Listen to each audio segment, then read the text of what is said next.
अगर हम पितृपक्ष में पितरों का श्राद्ध नहीं करते हैं तो क्या पितृ हमें शाप देते हैं? लेकिन पितृ अपनों को भला शाप कैसे दे सकते हैं? आज की इस वीडियो में हम इसी विषय में जानेंगे। क्या पितरों का श्राद्ध ना करने से वे हमें श्राप देंगे? आखिर कोई पूर्वज अपनी संतानों को श्राप कैसे दे सकता है? दोस्तों, शास्त्रों की माने तो पितृपक्ष में पूर्वजों को प्रसन्न करने के उद्देश्य से उनका श्राद्ध, तर्पण, अन्नदान वगैरह करने के लिए कहा जाता है। पौराणिक मान्यताओं के अनुसार अगर किसी के पितृ खुश नहीं रहते हैं तो जीवन में उस व्यक्ति की तरक्की नहीं हो पाती है। लेकिन क्या इसका अर्थ ये है कि उसके पितृ नाराज होने पर शाप दे सकते हैं? आइए जानते हैं कि गरुड़ पुराण में इसके विषय में क्या लिखा गया है। दोस्तों, पहले जान लेते हैं कि पितृ कौन होते हैं। तो गरुड़ पुराण की माने तो हमारे पूर्वज ही हमारे पितृ होते हैं। इसका मतलब यह है कि जब कोई मनुष्य अपना पूरा जीवन, पूरी उम्र जीकर धरती लोक से विदा होता है और अपने कर्मों का लेखा जोखा देने के बाद उसे कुछ समय पितृलोक में बिताने होते हैं। पितृलोक में वृद्धावस्था में मृत्यु को प्राप्त हुए पूर्वज निवास करते हैं।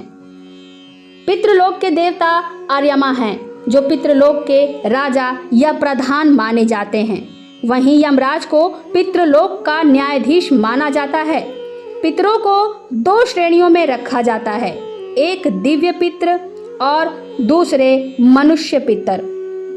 दिव्य पितृ उस श्रेणी का नाम है जो जीवधारियों के कर्मों को देखकर मृत्यु के बाद उसे क्या गति दी जाए इसका निर्णय करते हैं।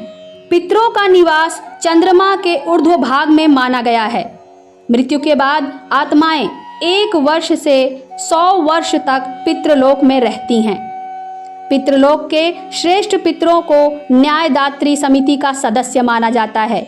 ये किसी पूर्वज के अच्छे और बुरे कर्मों का निर्णय भी करते हैं। अन्न और अग्नि से शरीर और मन की तृप्ति होती है।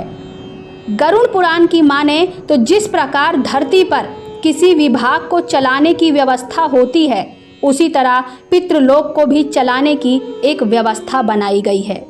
मनुष्यों के पूर्वज यहीं पर निवास करते हैं। आइए अब जानते हैं कि क्या पितृ अपने ही परिजनों को दे सकते हैं श्राप। तो दोस्तों, आप ही सोचिए कि आपका कोई अपना अगर समय निकालकर किसी उत्सव के समय आपके घर आता है, लेकिन आप उसका मान सम्मान नहीं करते हैं, इसके स्थान पर आप उनका अपमान करते हैं या उनके आने के बाद कोई खुशी जाहिर नहीं करते हैं, तो उस मेहमान को, उस अतिथि को कैसा लगेगा? स्वाभाविक सी बात है कि उस व्यक्ति को, उस अतिथि को, उस मेहमान को बुरा लगेगा। उसके मन को ठेस पहुंचेगी, उसका मन दुखी हो जाएगा। और जिसका मन दुखी होगा उसके मन से निकली हुई आह या पीड़ा विनाश लेकर ही आती है। और यही वजह है कि भगवान श्री कृष्ण ने भी गीता में कहा है कि मनुष्य को कभी भी किसी का दिल नहीं दुखाना चाहिए। दोस्तों, पौराणिक कहानियों में ये चर्चा मिलती है कि जब भी किसी दुखी मनुष्य के द्वारा किसी को श्राप दिया गया है तो वो फलीभूत जरूर हुआ है। जिस तरह से महाभारत काल में महारानी गांधारी, जो कि केवल एक महारानी ही नहीं थी बल्कि 100 कौरवों की माँ भी थी, जब कुरुक्षेत्र की रणभूमि पर युद्ध हुआ तो गांधारी के 100 पुत्र उसमें मारे गए। गांधारी अच्छी तरह से जानती थी कि भगवान विष्णु के अवतार श्री कृष्ण अगर वे चाहते तो युद्ध रोक सकते थे, लेकिन फिर भी उन्होंने युद्ध नहीं रोका। इस बात से दुखी होकर महारानी गांधारी ने भगवान श्री कृष्ण को श्राप दिया कि उनके यदुवंश का भी नाश हो जाएगा। और गांधारी के श्राप की वजह से यदुवंश का समय के साथ नाश हो गया। दोस्तों, गरुड़ पुराण में यह चर्चा मिलती है कि पितृलोक में पितरों की योनियां निर्धारित की गई हैं, लेकिन आपके पितर किसी भी योनि में क्यों ना हो, उनका तर्पण और श्राद्ध कर्म अवश्य किया जाना चाहिए। माना जाता है कि जो पितृ होते हैं वो अपने परिवार के, अपने पुत्र, अपने पौत्र, अपनी पुत्रियों के द्वारा जो श्राद्ध कर्म किया जाता है उसको जरूर स्वीकार करते हैं। और ऐसे में जब पितृ दुखी होकर दरवाजे से वापस जाते हैं तो उनके दुखी मन से जो आह निकलती है वो अपनों को ही लगती है। इतना ही नहीं, अगर कोई पितृ ज़्यादा क्रोधित हो जाता है तो वो दुख और क्रोध से भरकर वापस अपने लोक लौट आता है।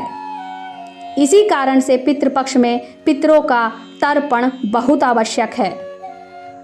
दोस्तों, गरुड़ पुराण में तो यहाँ तक चर्चा मिलती है कि अगर पितृ प्रसन्न हो जाते हैं तो वो अपने परिवार को, उस व्यक्ति को खोया हुआ राजपाट तक वापस लौटा देते हैं। जिनके पितृ प्रसन्न होते हैं उनकी दिन दूनी रात चौगनी तरक्की होती है।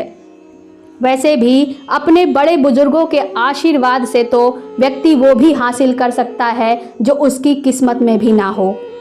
तो फिर ऐसे में अगर पितरों का आशीर्वाद मिल जाए तो उनके तो क्या कहने। तो दोस्तों, कैसी लगी ये जानकारी कमेंट करके ज़रूर बताइएगा और इसी तरह की और जानकारी के लिए चैनल को सब्सक्राइब करके वीडियो को लाइक करना मत भूलिएगा।